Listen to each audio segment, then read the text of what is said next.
हेडलाईन्सचे प्रायोजक आहे NBC bearings, लांब पळण्यासाठी।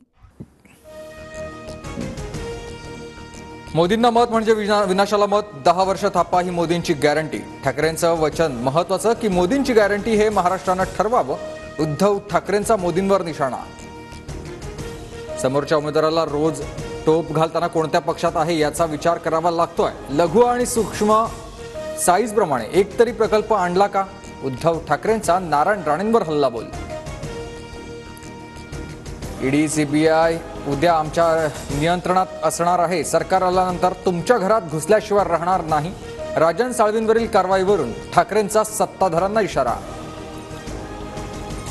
पहाटेच्या शपथविधीबद्दल आठवड्याभरातच अजित पवारांचे 2 दावे। 20 तारखेला म्हणाले शब्द पाळायचा होता म्हणून शपथविधी। आज मात्र पवारांच्या सांगण्यावरून शपथविधी झाल्याचा अजित पवारांचा दावा। अजित पवार आता शरद पवारांच्या कामावर प्रश्नचिन्ह निर्माण करतात, त्यामुळे अजित पवारांच्या वक्तव्यावर विश्वास ठेवणं म्हणजे वेडेपणा ठरेल, रोहित पवारांचं वक्तव्य। शरद पवारांनी वसंतदादांना मुख्यमंत्री पदावरून खाली खेचलं, ही गद्दारी नव्हे का? शहाजीबापू पाटील यांचा सवाल। नरेंद्र मोदी स्वतः औरंगजेब, मोदींच्या अंगात औरंगजेब संचारलाय म्हणून मोदी वारंवार महाराष्ट्रावर चाल करून येतात, खासदार संजय राऊतांचं वक्तव्य।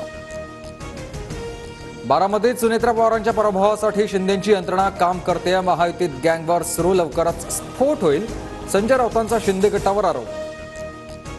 बारामती शिरूर मतदारसंघात अजित पवार धमक्या देत आहेत। बारामतीची जनता धमक्या खपवून घेणार नाही, संजय राऊतांचा हल्लाबोल।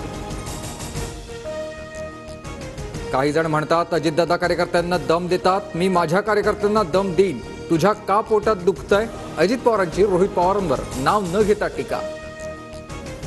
2004 मध्ये छगन भुजबळ, आर पाटील किंवा मला मुख्यमंत्रीपद मिळालं असतं, पण पवारांनी काँग्रेसला मुख्यमंत्रीपद द्यायला सांगितलं, अजित पवारांचं वक्तव्य। राज ठाकरेंच्या सभा कुठे होणार हे लवकरच जाहीर करणार, उपमुख्यमंत्री देवेंद्र फडणवीसांची माहिती। पुढील 24 तासात देशातल्या अनेक भागात अवकाळीचा अंदाज। उत्तर भारतासह मध्य महाराष्ट्र आणि विदर्भात विजांच्या कडकडाटासह पावसाचा इशारा। हेडलाईन्सचे प्रायोजक आहे एनबीसी बेरिंग्स, लांब पळण्यासाठी।